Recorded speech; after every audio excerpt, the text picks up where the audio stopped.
Le sujet sur lequel on va travailler ce soir dans la conférence, qui est donc la profitabilité des entreprises, peut-elle se penser dans une perspective de réduction de la consommation? Elle pose la question suivante, c'est si on n'est plus piloté par le volume, comment on peut penser le développement encore des entreprises? Pour être performant, une entreprise elle a besoin de vendre beaucoup. C'est par le volume qu'on va obtenir de la productivité d'un côté, mais c'est aussi par le volume qu'on assure sa rentabilité. Et donc on a toute une pensée qui est construite autour de cette question-là. Le monde industriel, il a au moins cette vertu, c'est quand on pose un truc qui est censé être maîtrisé, on a des tonnes de batteries d'outils, on sait suivre de l'activité, ou au moins on sait faire comme si on savait suivre l'activité, puisque ce qu'on explique, c'est que c'est une fiction, mais c'est une fiction cohérente, on va dire ça comme ça. Si on n'est plus piloté par le volume, comment on pense le suivi, comment on analyse, comment on suit aussi la performance financière des entreprises. Quand on commence à entamer la fiction, c'est-à-dire dire non, le service qu'on rend, on ne sait pas ce que c'est, on ne le maîtrise pas. Le commercial, il change de métier. Il ne peut plus être à pousser un produit dont il vante les mérites, mais à se dire comment on conçoit, y compris le besoin de mon client, comment on le travaille ensemble pour ensuite voir qu'est-ce que j'ai en capacité de travail à mobiliser pour répondre à ça, pour créer de la valeur. Mais derrière, comment on pense le pilotage financier de l'entreprise? C'est-à-dire, on n'a plus la capacité à se dire on en est où de nos objectifs chiffrés de volume, on en est où de notre progression de chiffre d'affaires qui est pensée dans le temps, on en est où de comment on rapatrie, comment on sait que ça vaut quelque chose, la valeur qu'on a réussi à obtenir avec ce client-là. Si on se retourne, quelles ressources ça a mobilisé? Puis c'est des ressources qui sont des ressources plus immatérielles, plus intégrées, plus difficilement identifiables. Tout ça, ça donne le risque d'un pilotage comme ça un peu à vue. Et donc tout l'intérêt de la conférence de ce soir, c'est aussi de commencer quelque part un cycle de travail avec notamment le master OGC de l'Université de Lille, qui est donc un master sur l'organisation, gestion et contrôle, qui sont donc des gestionnaires spécialisés notamment dans la question du contrôle de gestion, de l'audit financier, et de voir avec eux comment on invente une gestion servicielle, comment on invente des outils du contrôle de gestion servicielle, comment on continue à piloter de manière fine le financement de son entreprise dans une perspective servicielle. Et donc on commence ce soir avec Atre du côté Noé qui va venir nous présenter leur activité de ressourcerie avec leur activité d'insertion qui est, on pourrait dire, typiquement une activité qui intègre des dimensions très matérielles, les gestions de flux de matière, etc. Qui ne connaissent pas, une ressourcerie, c'est collecter les déchets chez les gens et vos vêtements potentiellement que vous n'allez plus utiliser, tous les meubles, tout ce qui peut être vendu, réparé, on le récupère et on le revend dans des magasins. Après, on a une activité de recyclerie autour des déchets industriels, on collecte les cartons, papier, bois dans les entreprises. Et une activité assez immatérielle qui est l'accompagnement des personnes en insertion. Tout ça est fait, c'est pas deux activités séparées, c'est fait en même temps. On a 75 salariés, entre les salariés en insertion et les salariés permanents, et une activité de sensibilisation au développement durable. C'est-à-dire qu'on va dans les écoles, on va dans les EHPAD, partout où on veut nous, dans les prisons parfois, et on fait des animations sur le thème de l'environnement. On a aussi un modèle économique où on doit faire 30% de chiffre d'affaires, puisqu'on a 70% de subventions. Ce qui veut dire que si on ne produit pas ces 30% de chiffre d'affaires, notre modèle économique ne tient pas et on ferme comme n'importe quelle entreprise. La présentation que je vais vous faire, c'est l'évolution de notre modèle économique au fur et à mesure des années et le lien avec la logique de volume dans le secteur dans lequel on travaille. On commence l'histoire en 2014, on sort de la crise économique de 2008-2009, on est dans une situation financière extrêmement difficile. On fait, vous voyez, un chiffre d'affaires, parce que c'est un peu ça qui va faire l'histoire, là, 290 000 €, on a des résultats négatifs, on a quasiment plus de fonds propres, le fonds de roulement est insuffisant, donc moi je me rappelle avoir été payé à ce moment-là en 4 fois pendant un mois. Vous voyez, ça vous pose un cadre de travail particulier, les charges sont en hausse depuis des années, et pour rajouter tout cette année-là, on a un grave accident de travail avec une personne qui perd 3 doigts, ce qui veut dire qu'on a l'inspection du travail qui débarque, enfin voilà. C'est pas germinal, mais c'est somme toute des conditions assez difficiles à ce moment-là. Donc ça a nécessité de faire une sorte d'autocritique pour se remettre en question du modèle économique et du modèle en général. Et la première critique qu'on a trouvée, c'était je vous ai dit, l'ASSO existe depuis 1990. À partir des années 2000, on a commencé à nous demander, à nous les structures d'insertion, de nous professionnaliser. Ça veut dire quoi? Ça veut dire, mettre plus de process, plus de règles. Une asso, j'ai vu des photos de hâte dans les années 90, les gens réparent des D3E dans une cave avec des fils qui pendent, de l'eau au sol. Vous voyez, c'est professionnaliser, c'est sortir de ça pour rentrer dans un cadre normé, organisé. Et en l'occurrence, nous, souvent on commençait à fonctionner, c'est-à-dire le cadre industriel. En gros, mettre des règles, des process, s'organiser. Quand on est sorti de la situation en 2009, on a dû retrouver du chiffre d'affaires, on a démarré un atelier de bûchettes. Donc en gros, transformation de palettes usagées en sacs de bûchettes de bois de chauffage. Pour faire ça, on a appliqué le modèle industriel, on a trouvé un marché, on s'est équipé de machines, on a spécialisé des tâches et on a essayé d'en vendre le plus possible pour tirer une marge la plus importante. On a appliqué ce modèle-là. C'est aussi ça qui faisait qu'on avait beaucoup de souffrance au travail. Il y a eu 3 burn-out entre 2012 et 2015. Dans le domaine social dans lequel je travaille, c'est quelque chose d'assez régulier, mais là c'était extrêmement fort. C'est première limite, la souffrance au travail. Et la deuxième, ça pourrait être... Alors il y a la limite économique, puisqu'on voit bien que ça n'équilibrait pas, finalement d'un point de vue purement financier. Une fois que vous faites l'atelier bûchette et que ça n'équilibre pas, si vous voulez faire plus de marge, vous intensifiez le travail. Ce qui veut dire que vous demandez aux gens de travailler plus vite, etc. C'est ça qui crée des accidents comme on a vu. Donc en gros, le premier gros changement qu'on a fait, c'est sur l'organisation du travail. C'est Alors, j'ai mis quelques exemples. Reconstruire des espaces de coopération, ça veut dire quoi? Ça veut dire refaire des réunions où on écoute les gens, où on leur demande de quoi ils ont envie, c'est quoi leurs problèmes, c'est quoi leurs contraintes, prendre des décisions avec eux, partir de leurs envies et de leurs compétences pour construire les projets et pas partir du problème économique. Pas se dire on a besoin de thunes, on va faire des bûchettes parce qu'on a vu qu'il y a un magasin qui vend des bûchettes, mais partir des gens et de leurs envies et de leurs possibilités pour reconstruire des projets. En gros, c'est se poser comme premier cadre d'essayer de se dire que le travail, ça doit être une source d'émancipation. Ça paraît anodin, mais c'est la première étape hyper importante qui a conditionné toutes les autres, voir le travail comme source de santé. Et ça nous a permis, en nous réorganisant, en mettant de l'huile dans la communication tous les jours, l'organisation de notre travail, en revoyant nos priorités, de développer notre chiffre d'affaires pour revenir à un chiffre d'affaires augmenté de quasiment 20%, 15%, et de baisser nos charges, parce qu'en fait, en réétudiant notre façon de fonctionner, c'était le fait de partir des gens et de leur connaissance du travail, ça a permis qu'ils fassent mieux leur travail dans de meilleures conditions en consommant moins, et finalement de refaire des marges et de revenir à quelque chose d'un peu équilibré, entre guillemets, d'un point de vue économique. Donc, nous laisser la possibilité de refaire des projets. Et ce qui a permis ça, c'est l'investissement immatériel. Ça veut dire quoi? C'est que c'est les gens, en gros. C'est le fait que les gens se réinvestissent dans le projet, se le réapproprient, qui a permis qu'on revienne à une situation où on pouvait refaire des projets. Et cet investissement immatériel, moi, il m'a permis de m'investir dans une nouvelle démarche avec le Club Noé dont on parlait, autour de l'économie, de la fonctionnalité et de la coopération. C'est-à-dire de m'extirper de mon activité de tous les jours, de production, d'encadrement, des ateliers, etc. Et 75 salariés, je peux y passer les journées. Et en même temps de m'intéresser à d'autres connaissances un peu théoriques. Proposer de faire un groupe avec d'autres acteurs économiques, des entreprises, des assos, et de discuter sur le territoire donné, donc là c'est le Ternois, c'est la campagne dans le Pas-de-Calais, grosso modo, pour ceux qui ne connaissent pas, de discuter avec ces acteurs économiques-là de nos modèles économiques. C'est-à-dire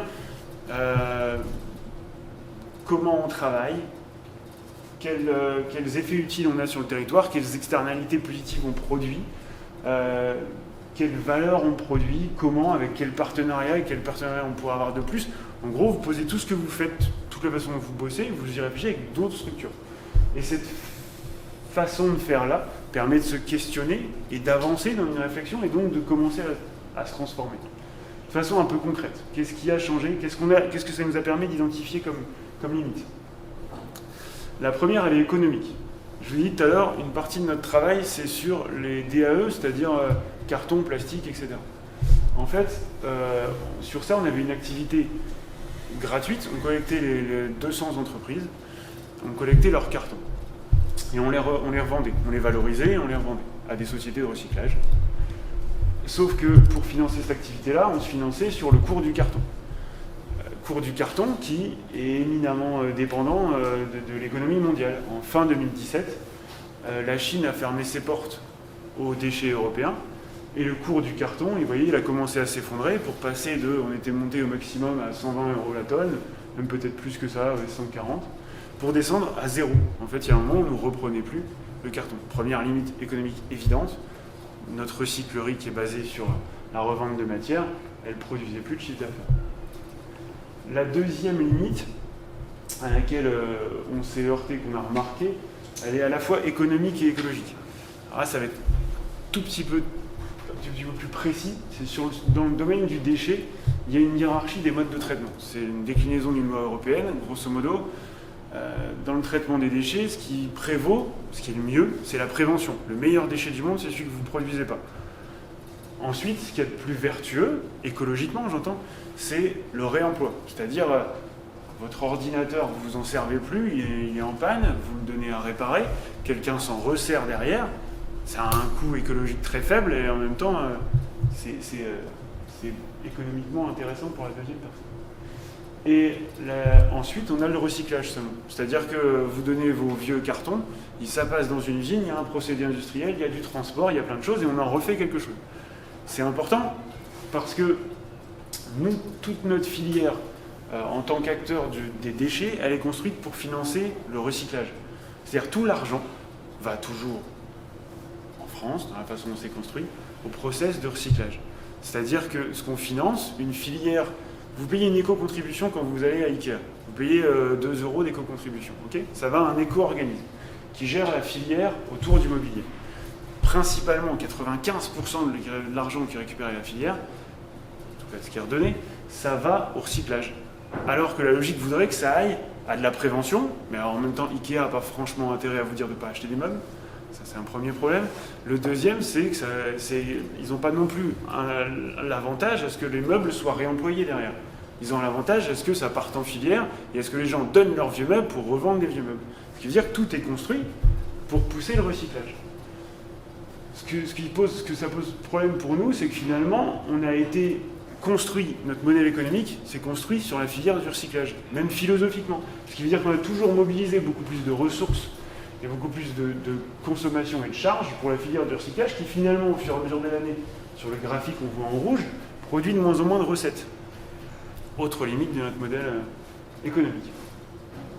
La dernière limite qu'on a identifiée, alors elle est presque, j'appellerais ça sociétale. C'est-à-dire que de 2014 à 2017, la remobilisation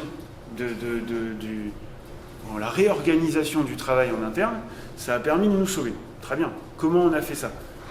Comme tout modèle industriel, on a été chercher plus de clients. Logique, plus de clients, plus de marge, plus de chiffre d'affaires. C'est comme ça qu'on a été appris et qu'on a fonctionné. Et donc, on voit là le nombre d'entreprises collectées, par exemple, qui a doublé. Très bien, mais toute l'énergie qu'on a mis à aller chercher de nouveaux clients avec effectif constant, c'est toute l'énergie qu'on n'a pas mis à réfléchir à comment on fonctionnait, à prendre le temps de se parler entre nous, à discuter de notre modèle, à parler avec les citoyens, à aller connaître l'entreprise qui travaille à côté et de voir si elle peut bosser avec nous. Enfin, vous voyez, vous allez chercher les clients, vous n'avez pas le temps de passer en une réunion à discuter de votre modèle économique, quoi. C'est pas possible. Donc c'est la dernière limite qu'on a compris. Et là, si on commence à discuter de comment on a essayé d'inverser cette tendance-là et la trajectoire dans laquelle on est, c'est un ensemble de petits changements qu'on a mis en place. Une infinité presque de petits changements. Ça a été très difficile pour moi de préparer ça parce qu'en fait, c'est pas un gros changement ou un bloc, quelque chose qui était déjà écrit à l'avance. C'est plein de petites choses, comme un changement philosophique où on est passé à la logique du combien à la logique du comment.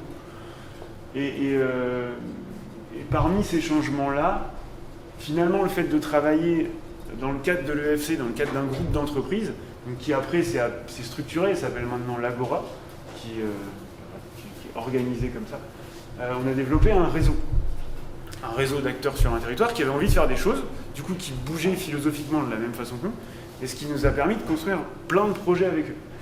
Et on a aussi intégré cette logique de coopération de telle façon à ce qu'on a commencé à créer des cercles de... Vous voyez, l'investissement immatériel, on a commencé à créer des cercles de coopération au local, au régional. On a commencé à créer plein de réseaux qui nous ont permis de développer plein de projets et donc de nous transformer en même temps. De façon très factuelle, on a aussi transformé le modèle industriel de la recyclerie.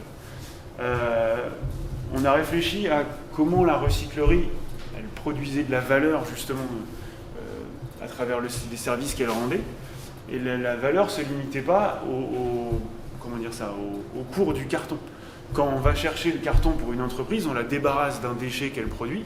Quand on discute avec elle de comment elle produit, de où elle le range, de est-ce qu'elle ne peut pas produire moins, on apporte quelque chose que finalement, si on fait une prestation gratuite, qui n'est pas rémunérée, qui n'est pas par l'entreprise, vers nous.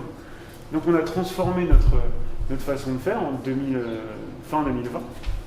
On est passé d'une prestation gratuite à une prestation payante. Et on est passé de l'idée, c'est pareil, ça s'est fait doucement, c'est pas toujours facilement, mais ça s'est fait, de l'idée qu'on ne ramassait plus les déchets, mais qu'on proposait une gestion de déchets aux entreprises. C'est-à-dire qu'on a arrêté de collecter toutes les entreprises, on les a prévenus, on a donné une date à l'avance et on leur a dit, ce qu'on vous propose maintenant, c'est de venir vous voir, de regarder comment vous produisez vos déchets, d'où ils viennent, pourquoi, quelles filières vous avez déjà, et quelles solutions vous n'avez pas, et comment nous, on peut s'intégrer à ça. Et on est passé de 200 à 20 entreprises. C'est-à-dire ce changement-là, il ne s'est pas fait sans heures, entre guillemets. Et en même temps, c'était la logique, vu que le cours, il nous permettait tout de fonctionner comme ça a été le cas. On voit bien que le tonnage de déchets traités, il a diminué fortement, il a été divisé par 3 au fur et à mesure des années. Et en même temps, on voit aussi que ce changement de modèle nous a permis de revenir au même chiffre d'affaires qu'on avait 4 ans avant. Mais en traitant beaucoup moins de déchets, ce qui veut dire en engageant beaucoup moins de frais, en allant à 60 km collecter du carton qui vaut 20 € la tonne, ce qui n'a aucun sens, ni économiquement, ni écologiquement. Et en même temps, ça nous a permis d'être considérés différemment par nos partenaires. C'est-à-dire, dans nos bureaux, est-ce que c'est pas possible de mettre en place un service où on trie les déchets, vous voyez, les papiers, les touillettes, les petits pots en carton, les canettes de coca, etc. Et est-ce qu'on ne peut pas construire ça ensemble? Donc on a bossé sur ça et on a mis en place tout un système. Il y a quand même il y a 800 salariés, donc beaucoup de bureaux. On a mis en place ça sur 1 an et en même temps on intervient dans leur formation sécurité avec notre pôle de sensibilisation pour expliquer c'est quoi l'intérêt du tri des déchets, mais aussi c'est quoi les gestes éco-responsables qu'on peut avoir en entreprise et comment on peut intégrer un changement de comportement, ce qui peut être bon pour nous et bon pour l'entreprise et bon pour la planète. Ce qui veut dire qu'en fait, on est rémunéré 10 fois plus qu'on aurait été en collectant les matières, et en même temps, c'est beaucoup plus valorisant pour nous et pour les personnes qui travaillent chez nous de faire ce travail-là. La deuxième évolution, c'est celle de la ressourcerie, c'est celle par rapport à la hiérarchie des modes de traitement.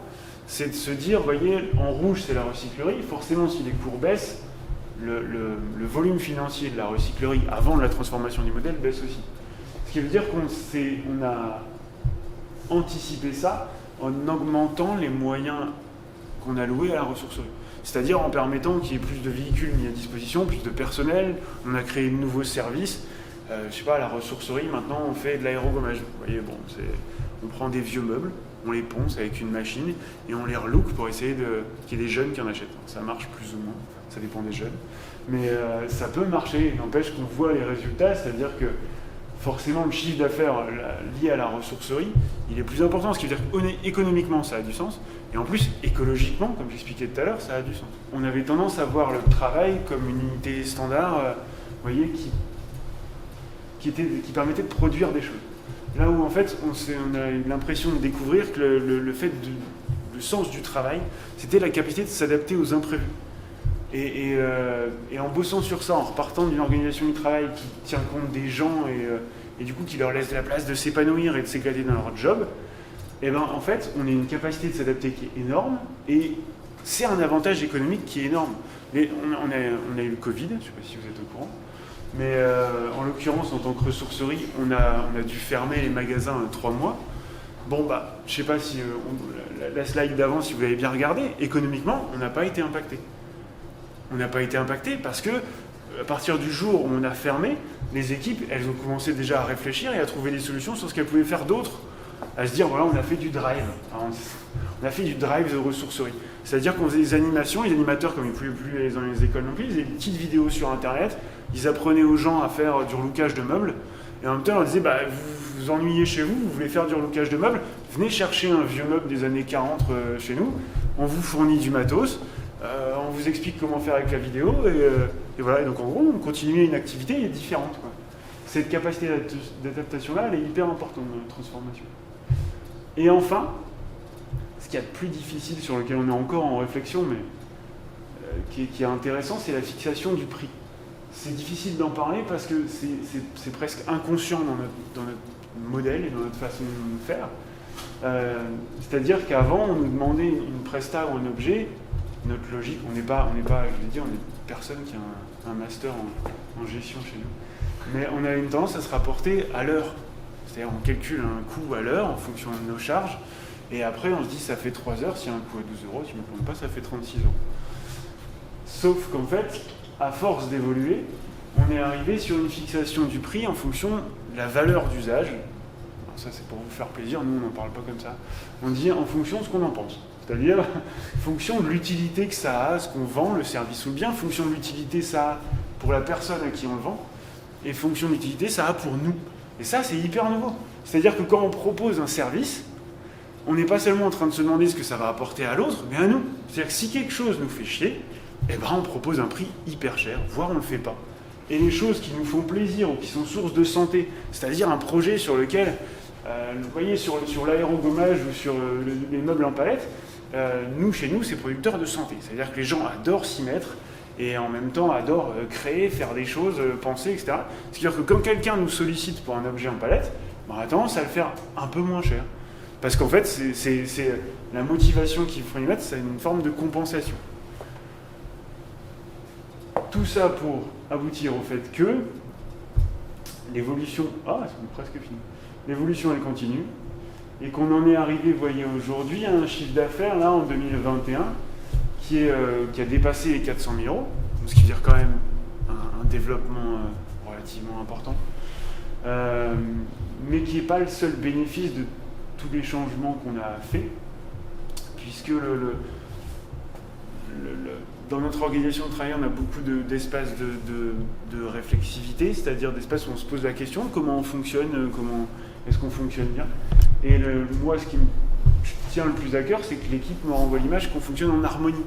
C'est-à-dire que moi, j'ai des collègues avec qui je travaille depuis 5 ans, qui ont proposé un arrêt, et quand il y a eu le Covid, ils m'appelaient tous les jours pour savoir si on pouvait reprendre. Ils sont là tous les jours, une demi-heure avant le travail, et quand ils ne travaillent pas le samedi, des fois ils passent juste pour dire d'eux, enfin, vous voyez. Mais en fait, c'est des gens qui adorent travailler, qui adorent travailler au sens... qui sont investis dans leur travail et qui c'est un plaisir de bosser. Autre effet positif, on est une structure d'insertion, je vous l'ai dit. Tout ça, ça concourt au fait aussi qu'on aide plus de gens et mieux, en se sentant mieux, en bossant mieux, en offrant un cadre de travail plus sympa. On a aussi plus de gens en galère qui retrouvent un boulot grâce à notre asso, et c'est bien le but principal au départ. Atre a fait la démonstration qu'il était possible de faire de la croissance sans consommer plus de matières premières, puisque auparavant, ce qui tirait sa croissance, c'était sa capacité à traiter toujours plus de déchets. Là, on a bien vu dans cette conférence que la quantité de déchets traités n'impactait plus autant le chiffre d'affaires de l'entreprise, et c'est notamment grâce à l'ensemble des services qu'il a développés, et notamment ces services qui ont été co-conçus dans différents écosystèmes et qui sont maintenant bien stabilisés, où Atre prend en charge un travail de coopération, d'organisation de la coopération très fort qui font que maintenant ces activités ont non seulement été expérimentées, mais maintenant sont pérennes et puis continuent à soutenir la croissance, et ce qui montre bien qu'on peut développer de la rentabilité sans consommer plus de matières premières.